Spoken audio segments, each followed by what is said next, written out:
noches, presente. Gracias. Tirado. Buenas noches, profesora, presente. Gracias. Velázquez. Buenas noches, profesora, presente. Gracias.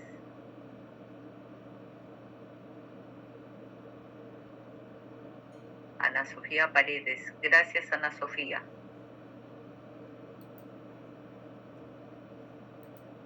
Zavala Poma.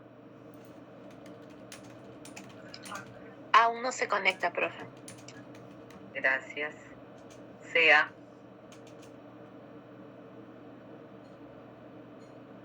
¿Será?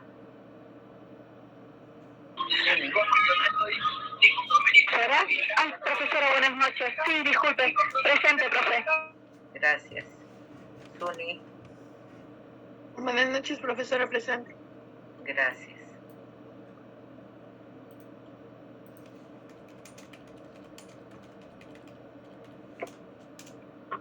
Bien.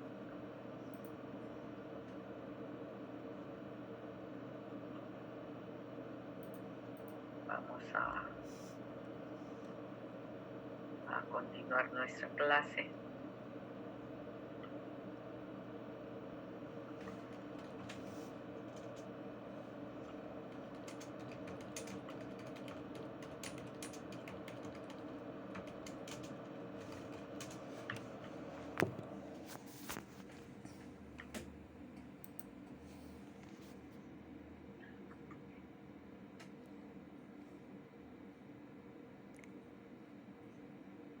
¿Algún comentario antes de continuar, algún comentario de alguien?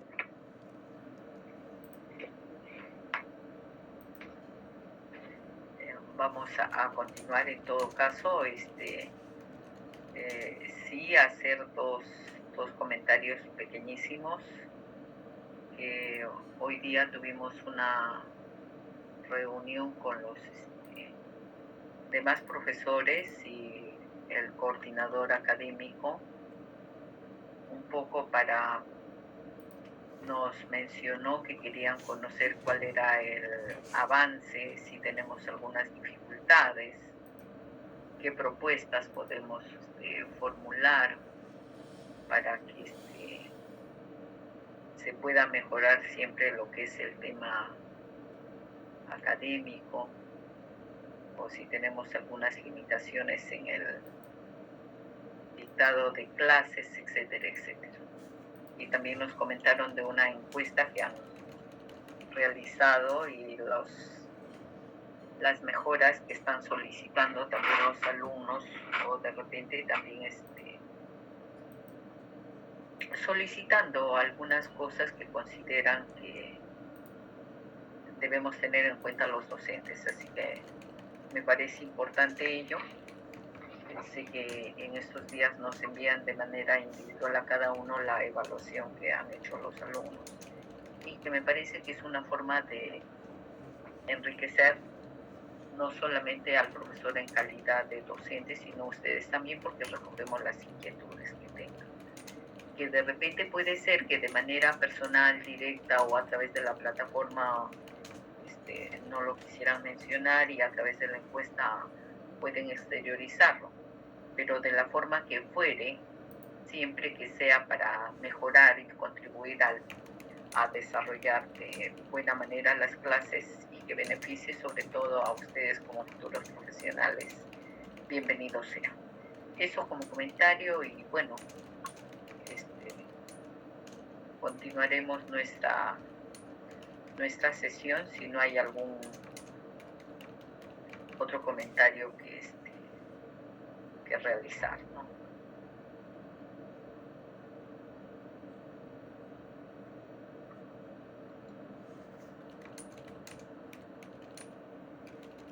Estuvimos viendo en la clase anterior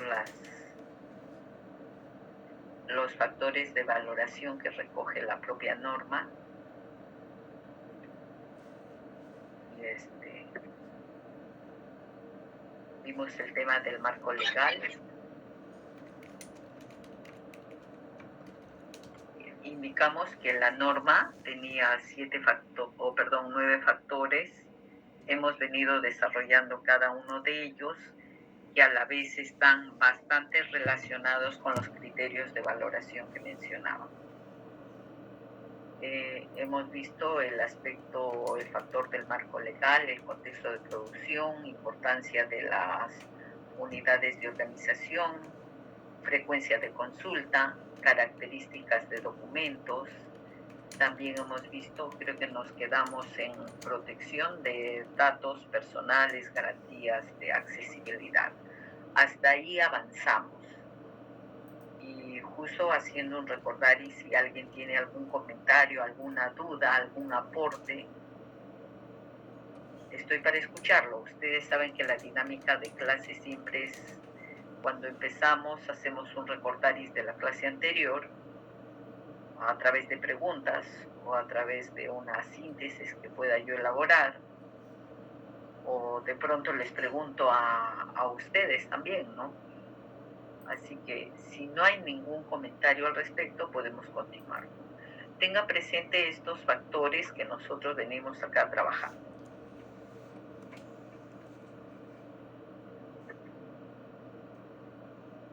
Entonces nos vamos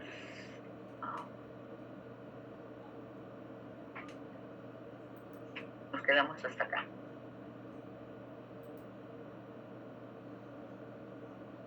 Sobre esta información que decíamos que debemos tener siempre presente, sobre el tema de la protección de datos personales, ¿no? Creo que alguien estaba levantando la mano.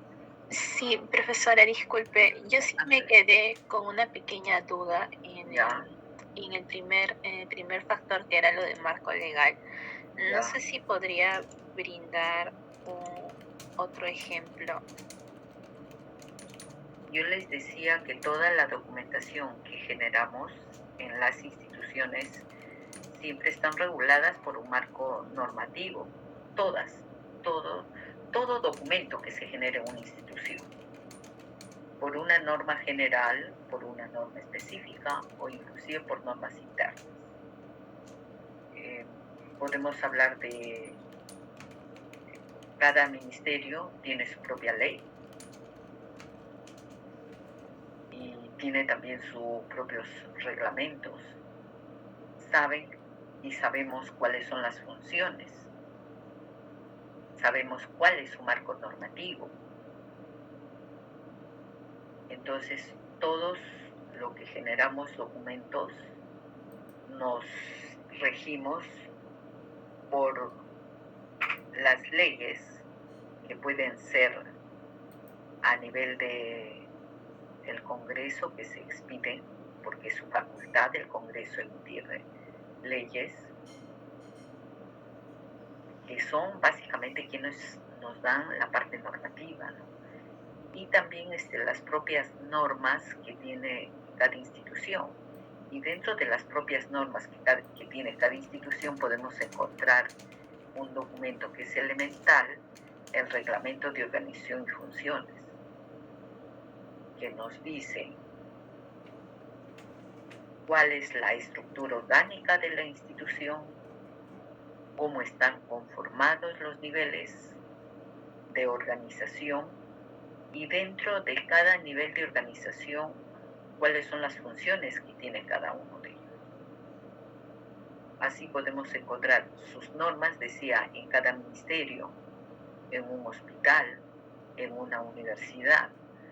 Toda la documentación que se genera en función a un marco normativo. Y de repente, si ustedes me dicen, la documentación que genera el personal que da seguridad en las instituciones, también si es una empresa privada, seguramente tienen contratos, tienen convenios, y dentro de esos contratos hay obligaciones que están estipuladas en las cláusulas por las cuales se debe regir ese trabajador que de repente nos brinda seguridad, y ahí es posible que le digan debe llevar un control, un registro. de todas las personas que visitan las instituciones del sector público. Y por lo tanto, siempre en cumplimiento de ese marco normativo, vamos a generar documentos. Nadie, ningún trabajador que no le hayan asignado una función específica puede generar documentos. Nadie. Entonces, siempre serán los documentos generados en el marco de una directiva interna, una ley, un decreto supremo, en fin. Y debemos conocer qué normas son las que regulan las funciones de las instituciones, nuestras funciones propias. Y eso nos va a permitir a nosotros saber el marco normativo y que podemos tener como un elemento necesario, como uno de los factores para poder determinar los periodos de retención, la valoración. No. Todos los documentos que se generan en un marco normativo. Y también les decía que este factor que estamos viendo acá, cuando elaboremos las fichas, creo que debo hacer ya la siguiente semana, las fichas de valoración documental, las fichas que se deben elaborar por cada serie, esas fichas técnicas, en uno de los campos que tiene esa ficha, nos piden el marco normativo por la cual se ha generado la serie documental. Por ejemplo, una función específica que podemos tener. A ver. En la universidad sabemos que las funciones es formar profesionales. Ya miren, nuestra escuela, ahí está la Escuela Nacional de Archivística. Tiene su marco normativo, ¿no? Se ha creado en función a la ley del Sistema Nacional de Archivos, en el reglamento específicamente, en el decreto supremo 008 del 92, ¿no? Entonces, ahí es que se crea la escuela como tal. Y luego tiene su reglamento también la escuela de funcionamiento, la parte académica, la parte administrativa. Y en función a esas normas, ya en el caso que estamos hablando de la escuela, es que se generan los documentos. Hay el marco normativo también del Ministerio de Educación, que es de donde depende en la parte académica la escuela, que debe cumplir con esas normas, que debe tener un sílabo, que deben tener una evaluación, que los profesores deben ser las personas que se considera reúnen los requisitos para dictar las clases, ¿no? Que debemos entregar registros, todo eso, los documentos que nosotros generamos, los registros que se generan, está regulado. A nadie se nos ocurre, por ejemplo, generar un nuevo registro, inclusive en el formato ya establecido, en el formulario que la escuela nos ha entregado. Hay una cantidad, por ejemplo, de inasistencias que pueden hacer los sujetos a que se les retire o sean desaprobados en el curso. Eso está regulado, está normado y que debemos cumplirlo. Que debemos entregar las actas a fin de ciclo también está. Entonces entregaremos las actas. Ahí tenemos un ejemplo real, objetivo y que nos puede servir mucho.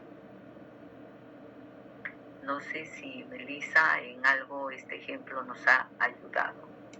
Sí, profe, ya he entendido más esa parte, gracias. Perfecto. A ver, acá Natalia Sea nos está haciendo un comentario. Nos dice que se encuentra volviendo a casa, vengo compensando horas ya.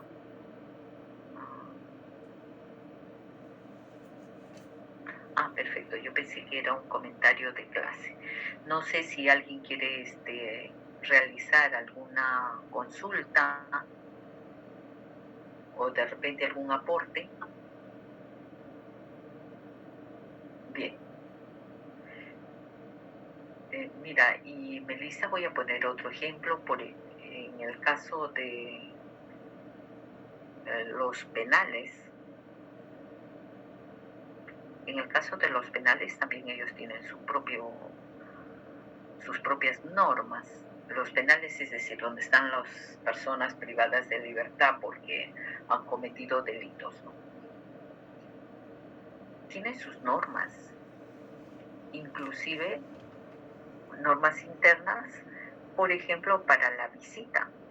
¿Cómo se debe realizar la visita a las personas que están privadas de su libertad? ¿Qué días deben ir visita de mujeres? ¿Qué días deben ir visita de hombres? ¿Qué días deben ir las visitas de la familia? ¿De qué hora a qué hora? ¿Cuáles son los mecanismos de control?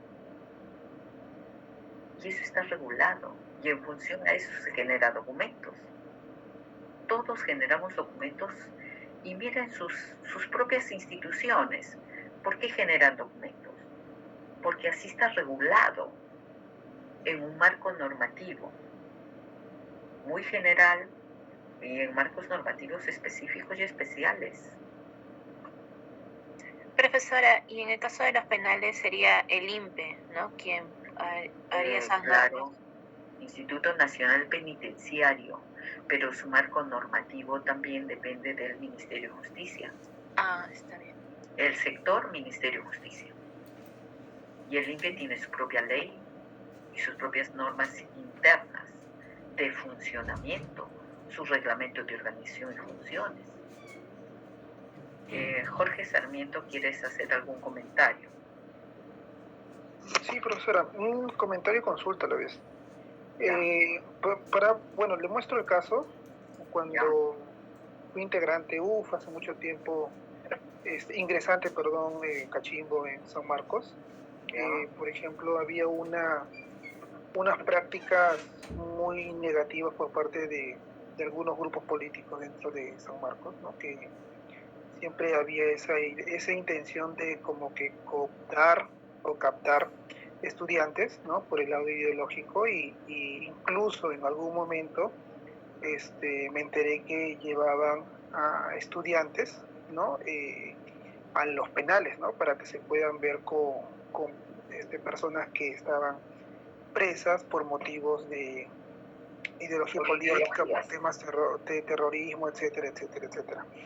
Entonces, justamente ahí muchos de ellos luego se dieron cuenta que eso es muy riesgoso, porque al final, o sea, si no eres un familiar del preso, o sea, ¿cuál sería la motivación? Pues, ¿no? Irán estudiantes, o sea, como que al final como que podrían vinculárseles algún tipo de afinidad, ¿no? Política, de repente partidaria, etcétera, etcétera. Incluso había el temor de que puedan ser motivo de investigación por parte de inteligencia, ¿no? En ese entonces estaba bien sensible ese tema de inteligencia y gobierno Fujimori. Entonces recién se había terminado ese periodo. Entonces quería consultar si justamente sobre estas visitas de estos estudiantes aplica esa protección de datos personales, porque es información al fin y al cabo que maneja, pues, ¿no? el INPE, ¿no? Y creo yo que de otra manera habría que ver también ahí esa barrera, pues, ¿no? Hasta qué punto se protegen los datos personales y hasta qué punto es información que le sirve al Estado para conservar su orden establecido, pues, ¿no? Y en ese sentido, ¿cómo, o sea, qué pesa ahí, pues, ¿no? Inteligencia, el tema de repente de interés de la seguridad nacional, o pesa más el tema de protección de datos personales. O sea, ¿cómo se, ante ese cruce, ¿no? Ese conflicto, ¿no? ¿Cómo es que se determina, ¿no? ¿Qué prevalece? Creo que sería... Si tú me dices qué prevalece, desde mi apreciación habríamos que ponderar ahí la seguridad nacional, porque es seguridad, ¿no?, del país frente a esta particularidad que tú nos estás poniendo acá. Pero hay que conocer también cuáles son los datos personales. El número del DNI, por ejemplo, es un dato personalísimo. Tu dirección es un dato personalísimo. ¿No? Son datos que los nombres de, si son menores de edad y de repente están registrados en la institución donde labora, son personalísimos. Entonces, primero que debemos conocer qué datos son personalísimos y están protegidos. Cuando vas a visitar a estos internos, a los penales, consignas tu nombre, consignas tu DNI y luego te preguntan también a qué persona vas a visitar. Y estos datos que son de vital importancia para que el servicio de inteligencia de nuestro país, por ejemplo, en el tema ahorita de bandas delincuenciales,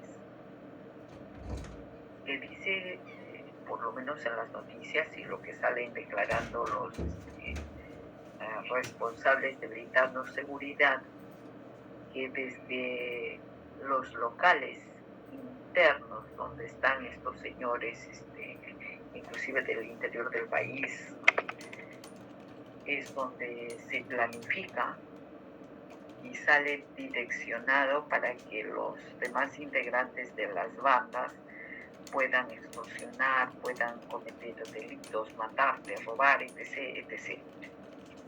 ¿Y cómo pueden encontrar qué personas son las que visitan a estos delincuentes?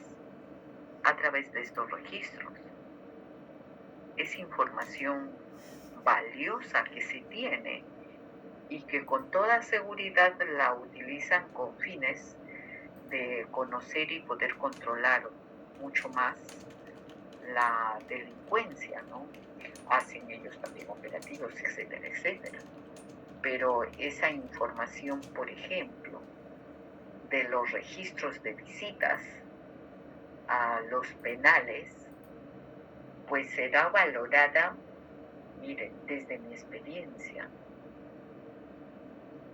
de repente yo diría hasta de valor permanente esos registros de visitas a los penales.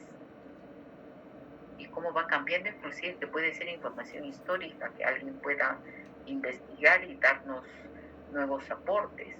Oye, la visita que hacían al penal de Abimael Guzmán, ¿quiénes visitaban a Abimael Guzmán? ¿Con qué frecuencia? ¿Qué pasaba? Las visitas al señor Fujimori, ¿quiénes lo visitan? ¿No? Que es diferente. Miren, eso pues es un registro de visitas. Miren, recuerden el término cuando hemos dicho en criterios de valoración, el criterio de contenido, todo registro tiene información valiosa. Y ahorita justo estamos viendo esa serie de registros de visitas en el caso de un penal, que sería totalmente diferente a un registro de visitas que pueda tener la Escuela Nacional de Archivística.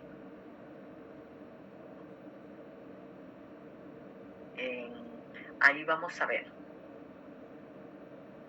no solamente este marco, que seguramente está regulado también en una norma interna en los penales, sino también podemos ver el contexto en que se genera esa documentación,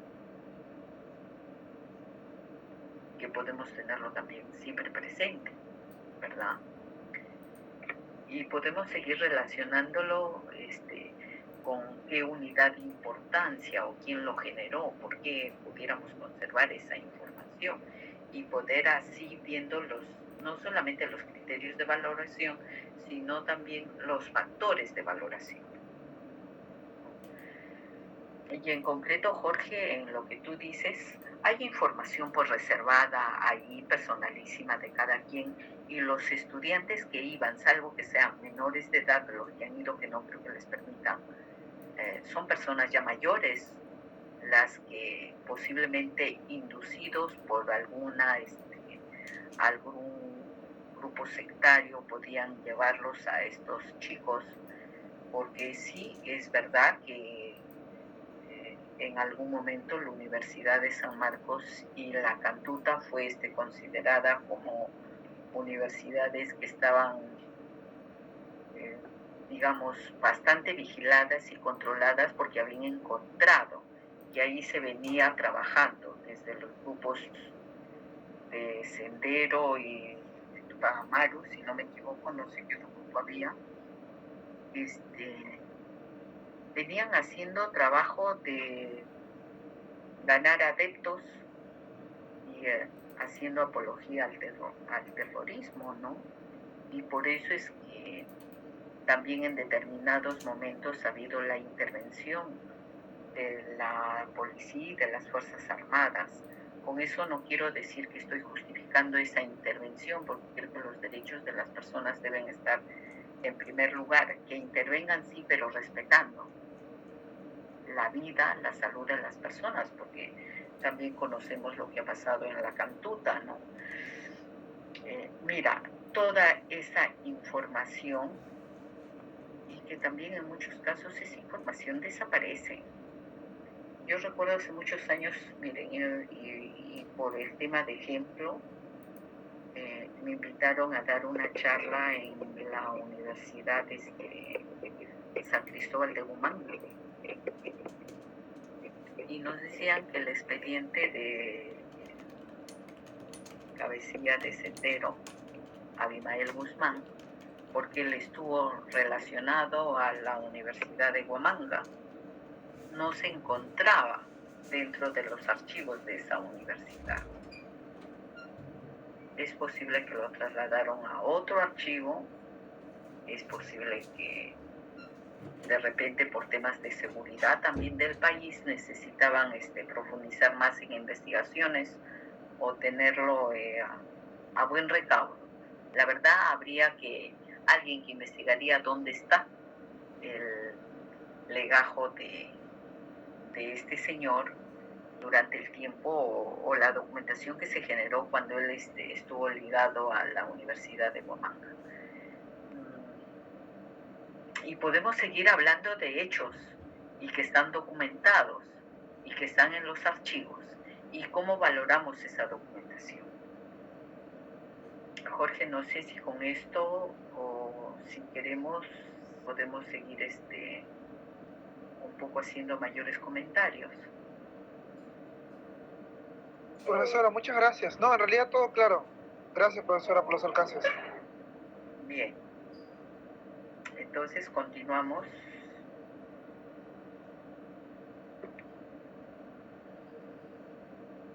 Creo que esto lo vimos por la frecuencia de las consultas que puede tener cada serie. Espero que no tengamos de repente alguna duda ahí. Características de los documentos también hablamos. Oye, los documentos que bien nos lo hizo un comentario y una apreciación también Jorge en la clase anterior de lo que son los tipos documentales, de los formatos, que debemos conocer las características de los documentos también, ¿no? Para poder valorar la documentación. Sobre eso también ya hablamos, sobre la protección de datos.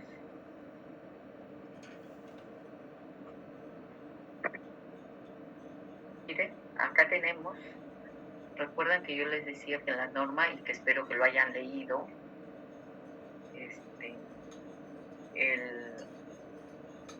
la norma nos habla que es responsabilidad, les decía, del Archivo Central, el valorar la documentación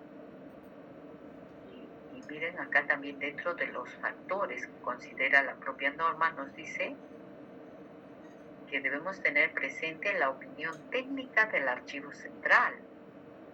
Miren, el archivo central nos dice que formula opinión técnica sobre valoración de los documentos, la cual será considerada por el Comité Evaluador de Documentos.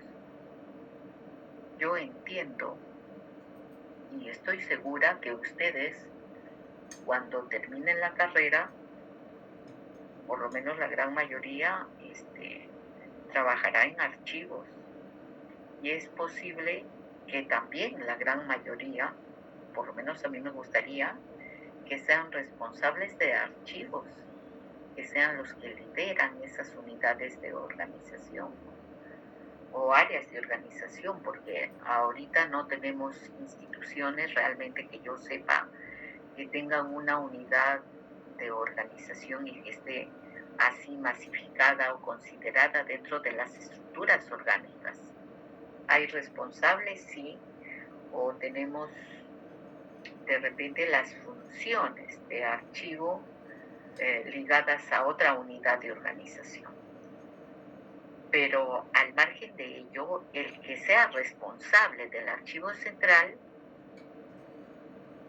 deberá, miren, de acuerdo a lo que nos dice la norma y también a este factor,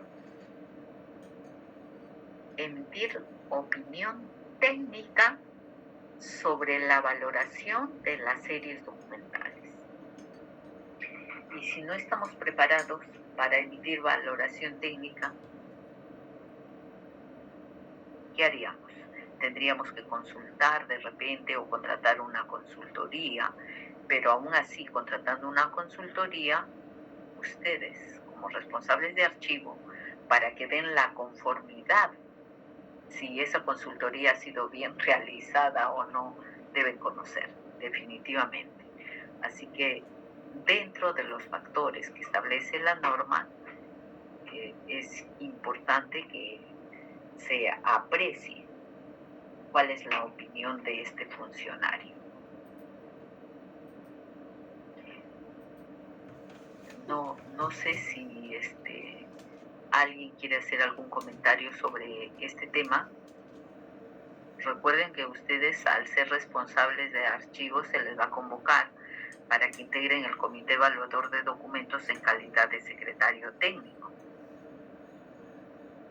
Y seguramente también tendrán que emitir opinión en cuanto a lo que les pregunten o les consulten de las series documentales. Así que ténganlo presente nada más esto. Acá tenemos otro factor que nos dice crecimiento o volumen de la serie, tanto en el archivo de gestión como en el archivo central.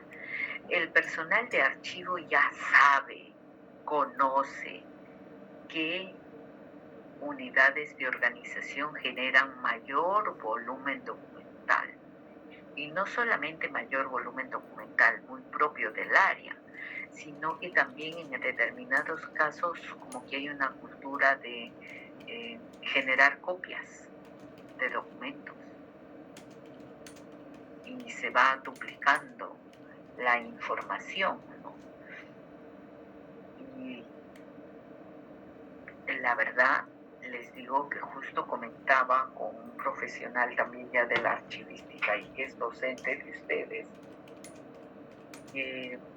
cómo solucionar el tema de la eliminación de documentos electrónicos de los que tenemos generados ahorita, no los de valor legal, que seguramente vamos a verlo en una diapositiva más adelante, porque los archivos, tanto en soporte de papel como en soporte electrónico, cada vez van a necesitar mayores espacios o mayor capacidad de los repositorios también electrónicos. Entonces es necesario que tengamos presente este factor. Con ello no quiero decir también de que de repente, pues si es una serie documental importante, aunque sea voluminosa, se le asignará los plazos de retención o se valorará lo que en sí le corresponde a la serie documental. No porque no tengamos espacios vamos a eliminar documentos o vamos a valorar documentos de manera discriminada. Melissa. Profesora, disculpe, todavía se visualiza la diapositiva que dice opinión técnica. Ah, perfecto. Gracias.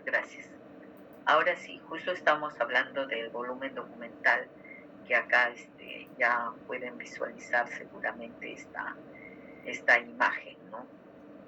Es importante que tengamos en cuenta siempre el volumen documental, uno de los criterios que la norma también lo recoge. Ver cantidad de espacios disponibles para ver los periodos de retención y acá hacer precisión, porque si tengo espacio muy cortito en mi archivo de gestión muy pequeño, de repente es una oficina o un módulo y genero volumen documental bastante grande, no le voy a dar un plazo de retención en el archivo de gestión de 3, 4 años o 5 años. De repente le damos 2 años o 1 año. Entonces es importante que tengamos ese criterio en cuenta. Y cuando me refiero a 2 años, 1 año, que permanezca esa documentación en el archivo de gestión y después transferirlo al archivo central.